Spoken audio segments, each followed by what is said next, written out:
Team. Good morning, everybody. My name is Ria, and I'm a leader of Connections. Welcome to Rolling Hills. If you are new, there is a Connect card in the seat in front of you, the same place you got the Praise card, but this one is darker blue. It says Connect on there. We would love for you to fill that out, and you can drop it in the offering. And ushers, you can come forward and begin taking offering. You can drop it in there, or you can bring it to me in the lobby so we can say hello to you. We have a couple of things going on this Christmas season, which is very exciting. The first thing is our Deck the Halls event, which is not really an event, but it's a work party. We'll make it fun with some pizza and some smiles and some Christmas music. So that is Monday, the 27th. If you could let me know you're coming just so we can plan ahead for the food piece, that would be awesome and help us get this place looking all Christmassy.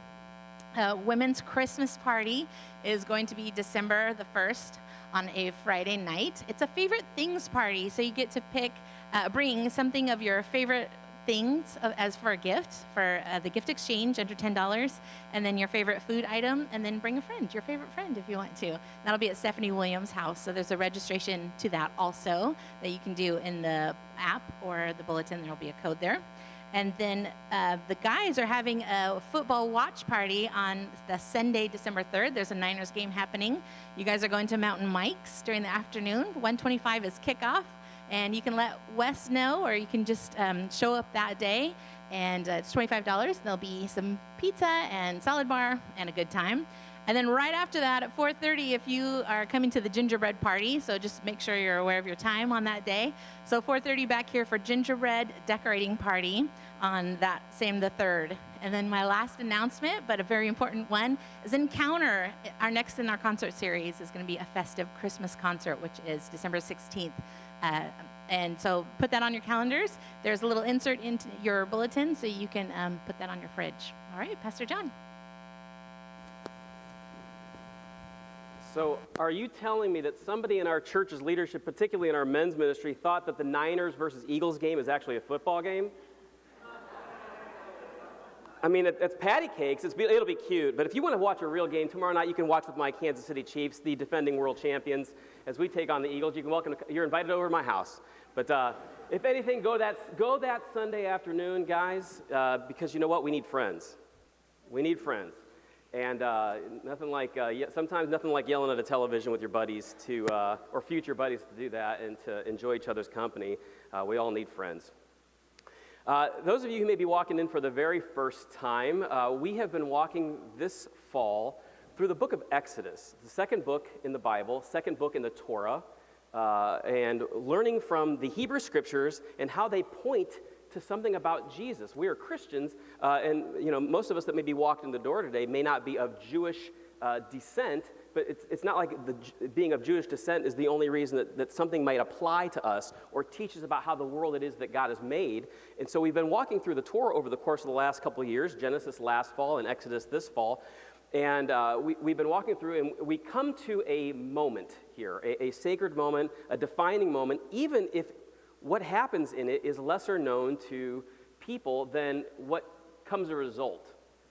So most of us in here, whether we could quote all 10 commandments in a row exactly as they are or not, most of us would at least know most of us, actually all of us have broken at least one, right? Don't say amen and don't point, at anybody. We know the 10 commandments because we have not done them perfectly.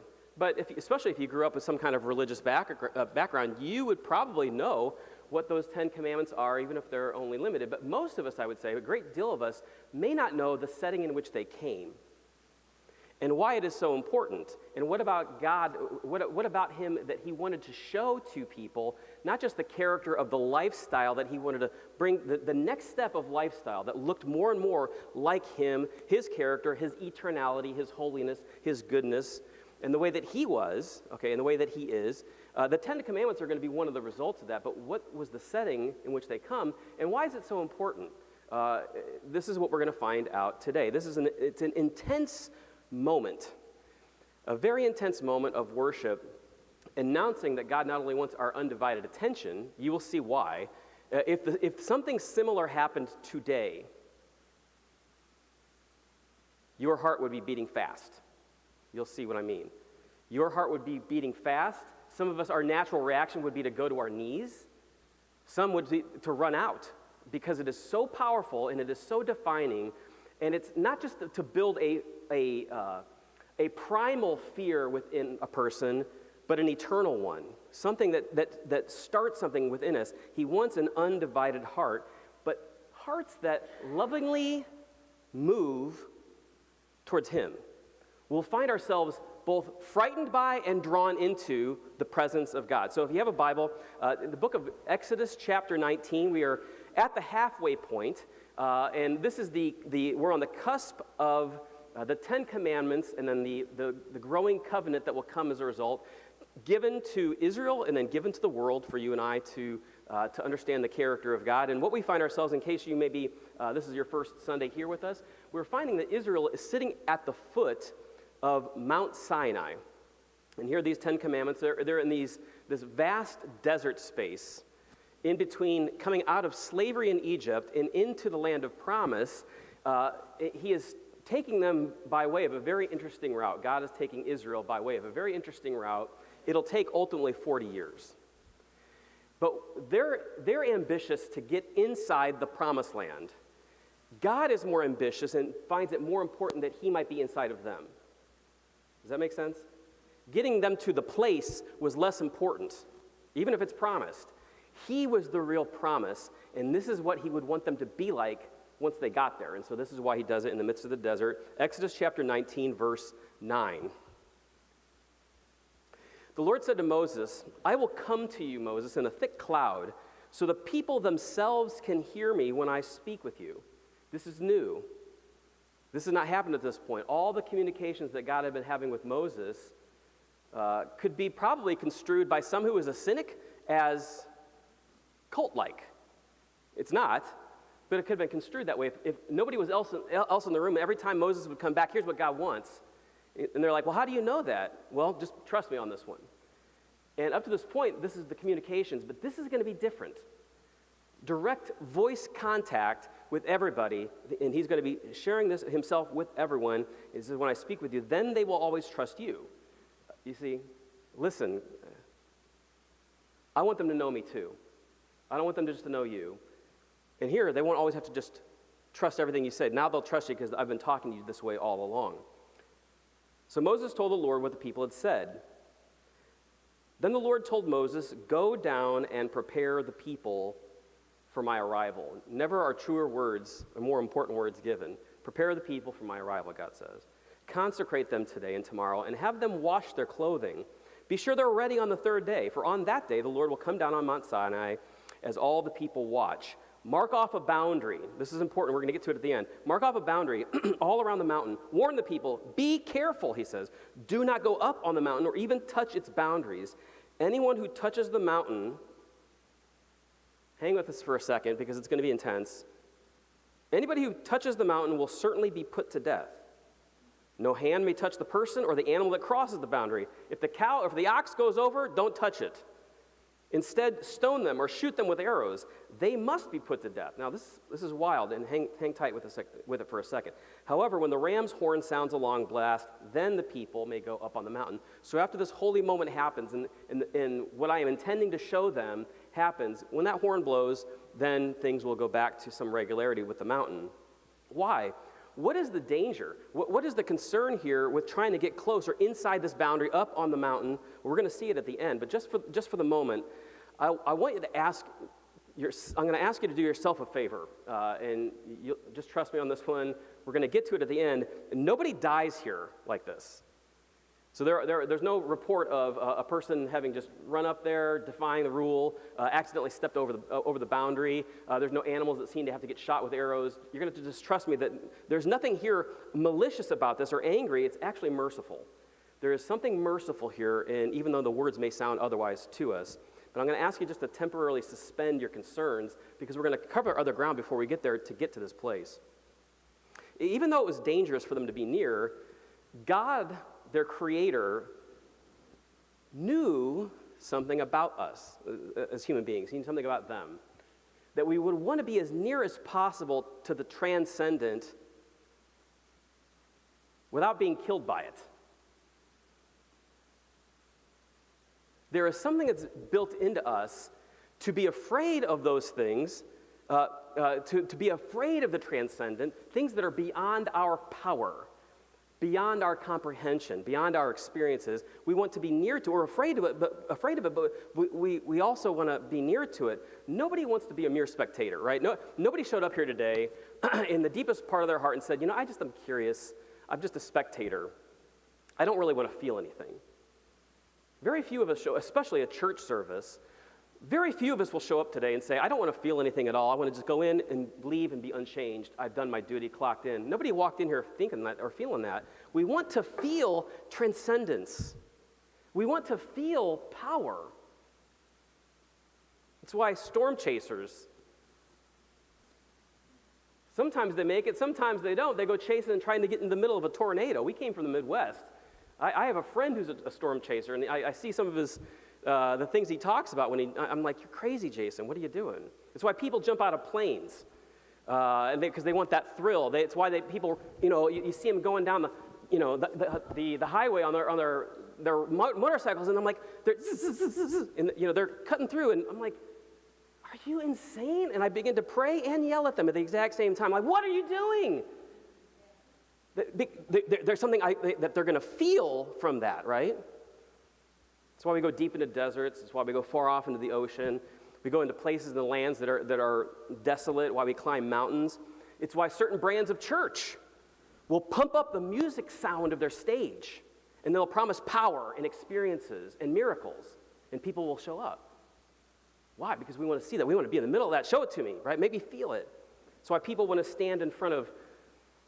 We don't have it. We have the chintziest little speakers, I'll be honest with, in the whole world. I've been in church life for a long, long time. These are the stinkingest, smallest little stage.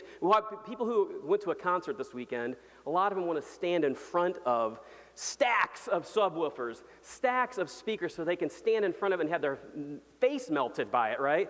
I want to feel the concert. I want to feel the words. I want to feel my favorite band. That's why we do that. That's why people take psychedelic drugs, right?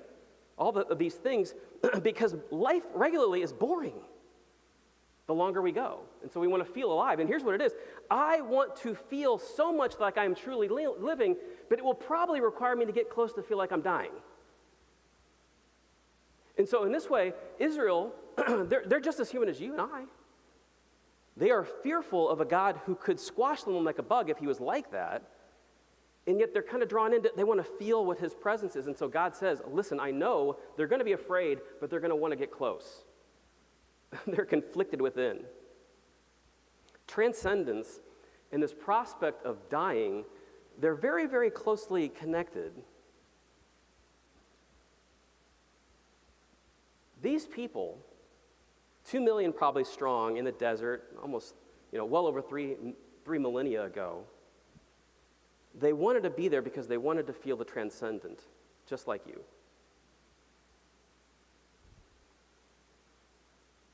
And they showed up in the front row because they didn't want to just experience the regular, nor, in fact, did they want to experience the religious.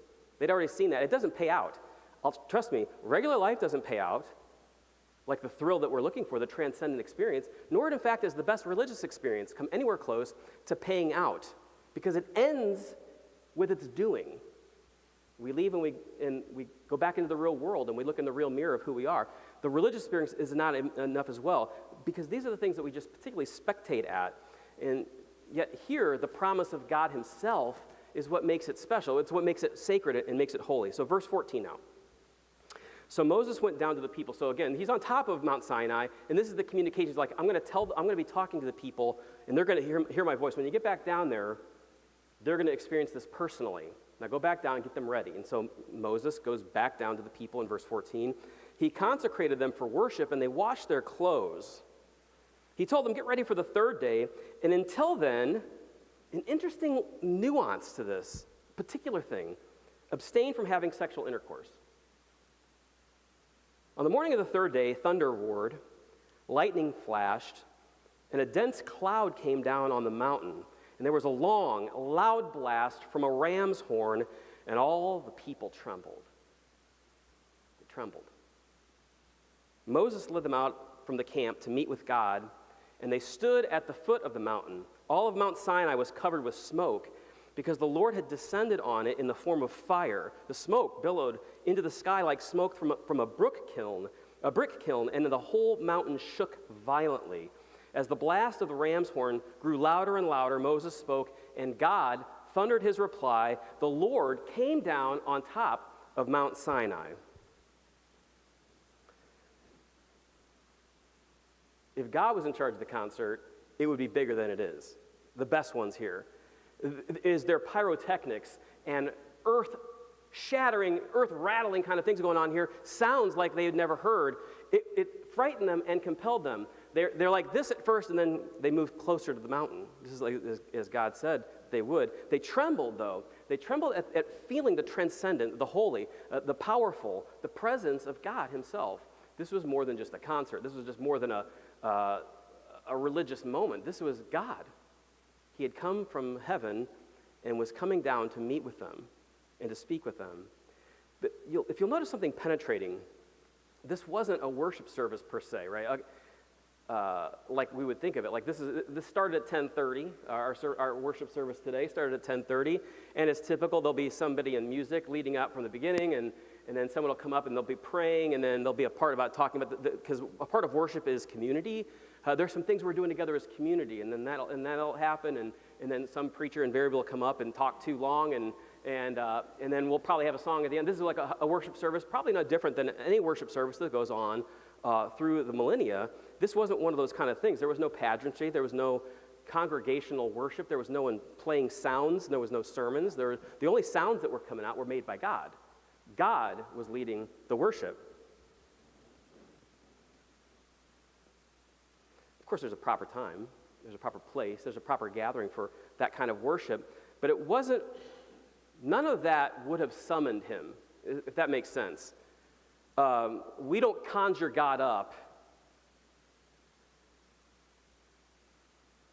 because whoever's leading the band that day or who's playing the organ in a traditional church. Some person in a robe would get up and they would invoke something, and then suddenly would God be like, okay, well, if he asks, I'll come. That's not what's happening. God is the beginning and the end of this worship service because it's him and it's his presence. Has anyone surmised what had so much to do with the arrival of God? Of course, he's doing it, but he had given some direction to them about what their part to play in all that was. It pertained to two. God himself desired to reveal himself to people. He wanted them to hear him. And there was a second group, and it was people preparing themselves in a really rudimentary way, if you actually think about it. He just wanted people to prepare themselves. You're not going to want to just show up to this, right? Moses could not have prayed this. The worship leaders could not have played the perfect song for it. The prayer team, as much as they're holy and they love, and they pray each week for you, they pray for me, they pray for this moment because they know it's sacred, they know it's holy, but the prayer team couldn't summon God to come up at just the right amount of time and do the right amount of things. This was all God and people, just the people. Like we talked about a couple weeks ago with Nishan. Moses could not make this happen. There's a part of the people, a role that that we play together congregationally, that God wants to happen. He says, remember what he had said from the outset, prepare my people for my arrival. This is what's going on today. We're preparing for an arrival ourselves. And what was that preparation? Well, here's what he said. Tell them to get ready. Wash their clothes. And for the next couple of days, just hold out within your home. So basically, if you got a message and you could trust it, like this, and God said, on a Friday, I'm coming to your house on Sunday, you would do a couple of things. I mean, think about this in a very practical, a very real way. If you found out you got a message that you could trust, I'm coming to your house on Sunday, it's Friday, what would you do? I don't know if I'd go out and buy a new outfit, right? Because I don't think God would be like, well, that was a nicer suit than the one you had, right? I would definitely clean my house. Or I would ask my wife to clean the house or something. You know what I'm saying? We tell the kids to clean. I don't know. You know what I'm saying? We would make a space. We'd think, I can't just wear anything. to this? And this idea about going to such a length to say, I don't want you to have sex in these next couple of days. Now, the polite ones in the room would probably pass over that, but God doesn't. Why? It's because it's not that the marriage bed is somehow, it's like primal only and not holy. And I would disagree wholeheartedly that the intimacy in a marriage is holy. There's not a primal part of that as if it's just earthly. It's something that's real that God gave us as a gift. And so he just says, listen, I know that's special, that's sacred, and there is an appropriate place in a way, but for the next couple of days, I want you to focus your passions and your attentions upon what's getting ready to happen. And so this is what God tells them to do. Clean your clothes, set it aside, clean your bodies, hold off on the intimacy in your marriage, because I want to show up. And what happens when he does? Okay, they do this. They're like, okay, a couple of days of getting ready for this. We're going to focus our prayers and our thoughts. And when he shows up, they begin to tremble. But I tell you what, you're being shortchanged, because I'm sure there's a better preacher that could express this moment, certainly better than I could.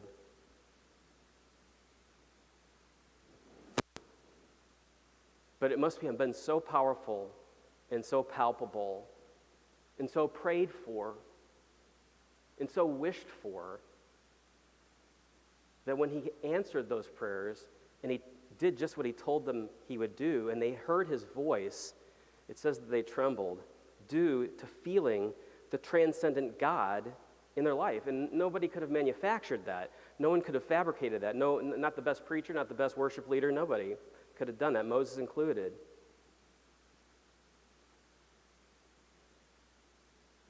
You know, there's a lot of ways to feel primal passions. And that's why we do those things.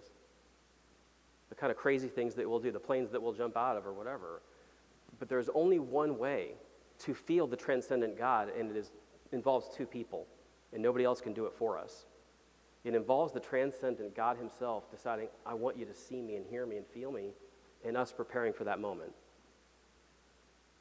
And so today, in that way, the level of your experience of the presence of God is 100% going to go through a filter, and it won't be anybody else. It'll be you. Am I prepared and willing to meet the living God, to hear him and to feel his presence in my life? That will be the only person that will dictate that other than God himself. Nobody else could manufacture it for any of us. And then in doing this, when we are finally, this whole preparation idea, like just thinking about it, putting our thoughts and concentration on it, they're fasting, right? Is when they go through this process, we choose to come near to the God who has always already been near to us. It's not like he's like, okay, I'm always going to pull back from you. He's always present. He's not like only halfway in your house and 100% in the church. You know what I'm saying? Or only a quarter in the farthest reaches of the ocean or the depths of it or off in space. He's 100% everywhere, right? He's always present. It's when we decide to finally be present to him, fully and thoughtful and consecrated in that, it'll bear an effect upon us like this trembling. And herein is the message to us, thousands of years later, sitting in plain sight about God and his warning to not come too near again. Yet, so don't come on the mountain. But he hopes that they will. This is what is amazing. And it's sitting there in plain sight in the text. You'll see as we come to an end. You might die doing this, trying to find me. But I hope you'll try. Remember that explicit message he told Moses. Moses, do not let anybody come across the boundary. Do not let, nobody Moses but you. You're coming up and down, we're talking, but don't let anybody come beyond the boundary. Well, here, we'll look at verse 20. The Lord came down on top of Mount Sinai and called Moses again to the top of the mountain. So Moses he's getting his workout, right? The elevation rise and drop here. And so he went down to the people to tell them what's going to happen, and it happens. And just as that happens, God says to Moses, come back up, I want to talk to you again. So Moses climbs the mountain, it says, and verse 21 points out, then the Lord told Moses, go back down. Go back down and warn the people not to break through the boundaries to see the Lord, or they'll die. Even the priests who regularly come near to the Lord must purify themselves, so that the Lord does not break out and destroy them. Now, if you're Moses and you've been paying attention to the order of things, you would say what Moses said, and here's what he said. But Lord, he protested, the people cannot come up to Mount Sinai. You already warned us. You already told me to mark off a boundary all around the mountain to set it apart as holy. God, you've already told me this several times. They're not perfect. Everybody down at the bottom of the mountain, none of them are perfect. They're just ready. And I told them not to cross the boundary. And God has Moses going up and down the mountain to remind him that nobody else can do this. Why? Because there's going to be something else that happens where God pivots. He shows something about himself. Maybe that's the better way to say it, by what he commands next. That'll be at the end. So back to this thing about God reiterating over and over again about people dying if they got too close to the mountain where his presence here was entering. Is God, I think a fair-minded person, even the most Christian of people, even the people who find themselves in love with the text of the Word of God, have to ask themselves a very straightforward question. Is God a ready killer of people over their breaking rules? I mean, when we keep in mind what's getting ready, in just a few words from now, the 10 Commandments are going to be given. The power of God's presence is I'm serious about this, and I have a character to me that I want you to join me in. And so the idea of giving laws is very near to this. Is it possible that God is a ready killer of people if they break a rule? Well, I am not God, nor are any of us in the room, and so I will not hope to speak every part of who he is. And if he thought it best to kill somebody who broke a rule, then is there anybody else who could do that more than him and be right in doing it? I have to really admit that. But my read of this isn't exactly that God was just looking to zap anybody if there was some kind of infraction of some basic rule, or that he would not be able to help himself. Even if you look at the language of it, he's like, if they show up, who knows, the Lord could break out. You see what I'm saying? Like, he's almost like talking about himself as a third person. The Lord might break out. Is it that he wants to zap people, or he couldn't help himself if they just stepped 1 foot more onto the incline of the mountain as opposed to being 1 foot this side of the boundary? Is this what's happening? Well, I don't think that God is being angry, I'll be honest with you. He's being merciful in these warnings about coming into his presence, for what would happen when we came into his presence. He would not be under any threat. Like, God's not in trouble, not in danger by us getting closer. We're in danger when we find out something when we come into the presence of God. This is the idea. Now, you need to hold it in your hands a little bit and look just with me. Look at it in a 360-degree way. There's something that we're in danger of if we walk into the presence of a perfect God. Talking about this trembling that was going on, when they heard his voice, they felt his presence, they saw this spectacle of a moment, and they were trembling, it says, of the Israelites. Tim Keller, who is one of my favorite Christians and carrier of the ideas and the theology of our faith, he said this, and it's bold. He says, we are in such deep denial. What would happen if they came into the presence of God? Not that he would kill them, but that they would die, and it's important. He says, we are in such deep denial about how bad we are. If we knew really what sniveling cowards we are, or what sins we are capable of, we would die in seeing ourselves. It would crack our heart in half if we really saw the depths of who we are or what we are capable of, because we are so far from perfect. If we saw ourselves in the clarity of the mirror of God's moral beauty, his light, his perfection, his holiness, Keller's suggestion is that we would not be able to help but having this sort of what he calls a self-quake. Because there's an earthquake going on. He's like, there's something even bigger that would happen to us, is that we would have a self-quake. We would see ourselves as we really are. So it's why we see in the book in the Old Testament, when Isaiah first comes into the presence of God, what is his first thing he says? He says, I am unclean. When Peter in the New Testament comes and he realizes who Jesus really is, what does he tell Jesus? Depart from me, for I'm a sinful man. If we really saw ourselves, it would kill us.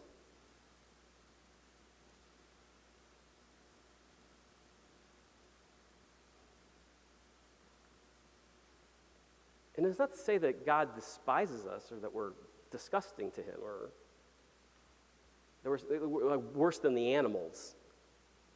It's that he made us for something more.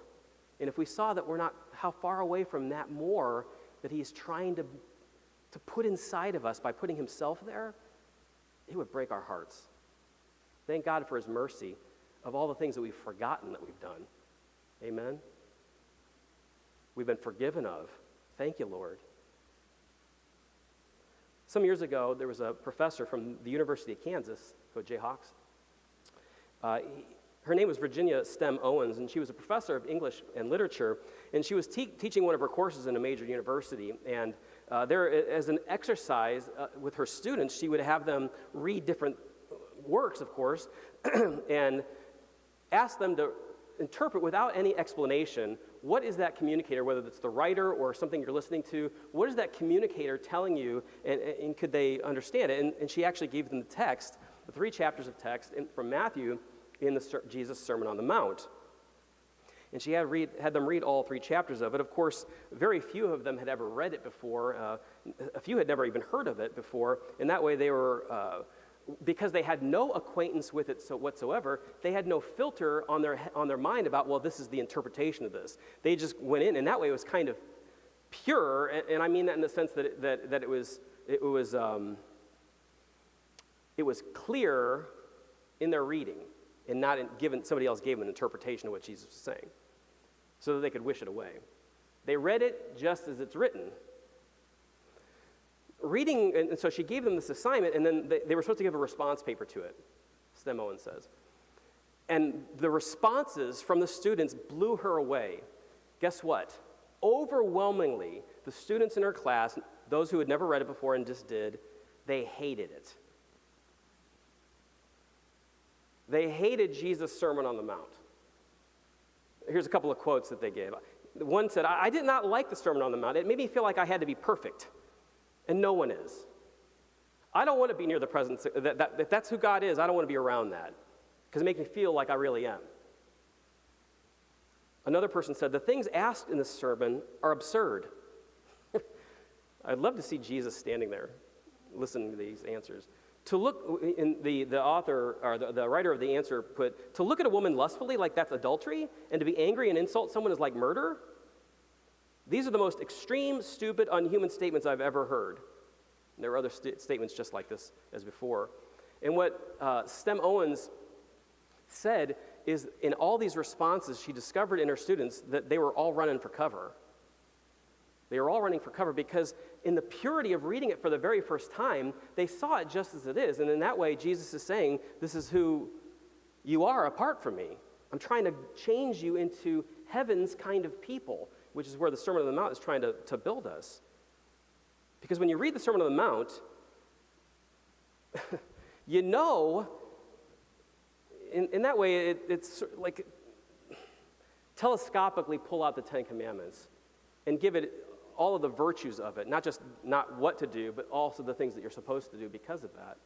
The Sermon on the Mount, we all would love if everybody else around us lived like the Sermon on the Mount. You know what I'm getting at?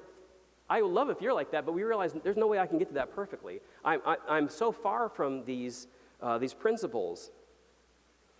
And what she realized there is that this message points right at everybody's heart, and that's why they hated it so much, because it's revealing.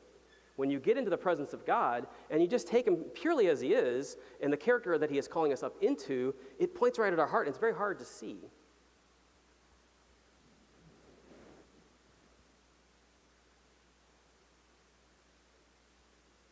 And that's why she pointed out that ignorant hearts read it for the first time, and it's terrifying to them. When we look into the void, friends, when we look into the void and we truly try to consider God and the implication of just what it is that he must be, and we see ourselves in that, we're looking at ourselves as a result of that. By contrast, we cannot help but ask, just what am I? Really? What am I becoming? And this is why we go to the desert. I remember this is shortly after my dad had passed away, and it was the first time Julie and I got to go to Hawaii. It was an incredible experience. But it was a bittersweet experience. I had a wonderful time with my wife, and it was such a beautiful place. But I found myself, like many people, in the different kinds of places that we go and the different kinds of things that we do. I sat there by the ocean to listen to it, and it was almost entrancing. And what it drew me to? It wasn't just like, this is beautiful. It's what's really going on in this life. Do you follow? You tracking that? We go to the void, in whatever way that you do, it reminds us there is something beyond this world. And what am I in this world? And am I ready for the next one? And this is what it did so powerfully. It kind of broke my heart, I'll be honest with you. I was thinking, of course, about my dad, but really when you think about those who've gone before us, you're thinking to yourself, am I being as I ought to be in my life and in my generation? That's what it did. We want to know what we are when we are viewed in light of the transcendent. Can we then be anything but wonderstruck or terrified by what we find? And in no small way, for our own good, is exactly what God desires by it. It's why he gave that initial direction. Tell them, I am coming close. Tell them to keep at a distance because they're going to want to keep coming. We're terrified but drawn to it. Terrified but drawn to it. He knows that he made us to be, and it desires us to be people too fearful to tread close, but too fervent to not. And this is what he wants. Let me explain it that way. That is exactly what he wants with you and me. If we don't leave this place today, and to some degree, experiencing that very simple thing, too fearful to tread, but too fervent to not approach, then we would have missed the whole reason for God bringing us here to the day. But this is what we find in the world, and this is it. This is why people use replacements, right? Why everybody in this world uses replacements for that, because we know that we want to be a part of the transcendent, but because we know that we'll see ourselves and not be judged in that way, but like be gauged, we'll be seen honestly, so I'll call it that way. And that's why people of our day stay away from these topics. They stay away from these conversations. They stay away from churches like this or sermons like this or people like this, because God help, what rabbit hole I'll chase down, this frail soul of mine will chase down if I did. And so we busy ourselves in the transcendent desire within us with other attempts at transcending, right? This is that whole list of things, and I won't regurgitate it for you now. This is why we're doing these. We're trying to fill something in us without having to approach the transcendent one himself. And that just won't work. That's why you got to jump out of a plane twice. That's why you got to ride that bike so fast 3 times or 4 times or 5 times, right? That's why instead of having one affair, you have 2. I got to fill but it ends with its doing. And the transcendent one is because he is forever, he never ends. That's why he's calling us up to him. But these things, they only show us, even with every failing attempt to do all these different transcending lowercase t, every attempt to try and fill that gap inside of us, it only just reveals to us that there's more. There's more. And that's why God, I guess, lets those kind of experiences teach us, hey, this life is an indicator that there's another life. And I want to draw you in. We might be afraid of him and afraid of seeing ourselves, but compelled to come. something to see here. This is the thing that's been holding out there I've been holding out from you for a second. Remember, he kept saying, Moses, only you, only you, only you. Set the boundary, nobody else, nobody else. He kept saying this to Moses. Keep everybody else at the boundary. Well, in verse 24 there at the end of it, he says this. Okay, hold on. Go down and bring Aaron back up with you too. Before it was nobody else was worthy of it. Of course, Moses was not worthy of it either. It's an incredible little image. It's just holding there in plain sight. Nobody else can come near Moses, just you and me right now. No, bring another. Bring another. People, he is trying to make us into people who would not dare tread near, but also people who know there is one who could give us that by a means to dare it. He gives us Jesus. He gives us the cross. We have one who could show us how to dare it. And this is why the author of Hebrews, this is why he says these words. He says, dear brothers and sisters, can we boldly enter heaven's most holy place? We can boldly enter heaven's most holy place because of the blood of Jesus, by his death. It would take death to experience the transcendent. By his death, Jesus opened a new and a life-giving way through the curtain into the most holy place where God's presence is. And since we have a great high priest who rules over God's house, let us go right into the presence of God with sincere hearts, fully trusting him, for our guilty consciences have been sprinkled with Christ's blood to make us, what's it say? To make us what? Clean. To make us clean. We can go on the mountain. Not just Moses, not just Aaron. He is compelling all of us to come boldly. Why? Not because we're good enough, but because he is perfect and he knows that we are not, and he gives us his grace. He gives us his mercy. He gives us his forgiveness, and he even gives us his transcendence. But only God can do that, and our willingness to make our heart right to do that. You have one decision in this world. When it comes down to it, you and I have one decision in this world. Am I good enough to earn heaven when I go to that place? Because it's a lot longer than this one, this life we have here. The new and life-giving way, it is forever. This one's just, a couple of decades. Do you deserve to go to heaven, or I deserve to go to heaven on our perfection, or is the grace of God? He gives us away, and so he sprinkles our hearts with his forgiving blood that he shed. He went to death so that we would not have to experience the transcendent. We're going to sing a song here in a moment. And if that is a decision that in your heart you never even considered, articulated, or weighed, I want to beg you to do it today. You are called into the very presence of the living God, and he is unafraid of you being near, but he wants you near.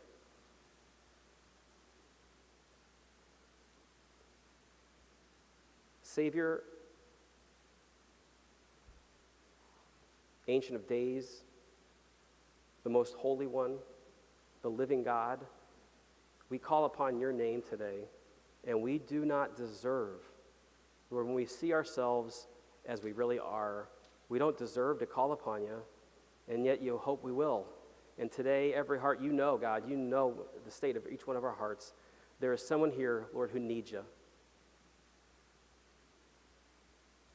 Lord, I pray you call their heart home, and they would say, Lord, sprinkle your mercies on this heart. I believe, I trust you, and I enter into your presence because of what your son Jesus did. We're going to stand and sing. This is just an invitation. If this is a decision you've been weighing or you just made, right after church, please come grab me. I would love to talk more with you about what happens when we give our life to the living God. Would you stand? Let's sing together, everybody. Let's sing of the Lord.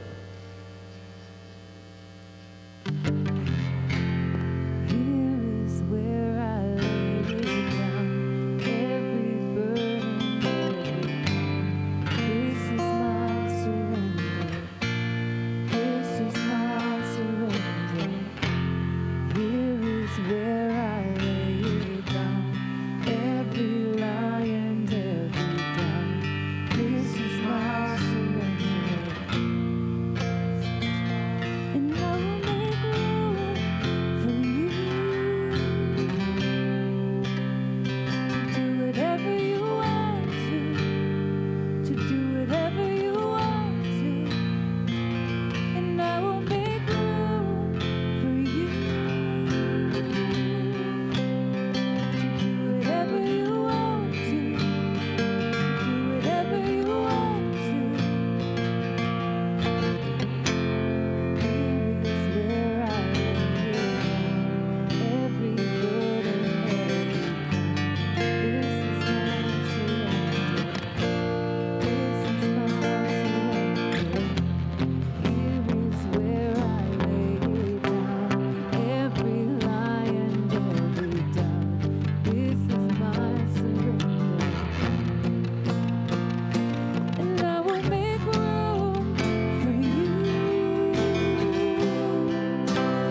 for you, Jesus, to do whatever you want to do whatever you want to, and I will make room for you, to do whatever you want to, do whatever you want to, and I will make room for you, to do whatever you want to, do whatever you want to.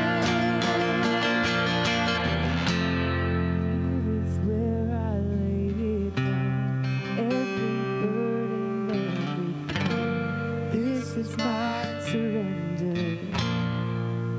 My surrender.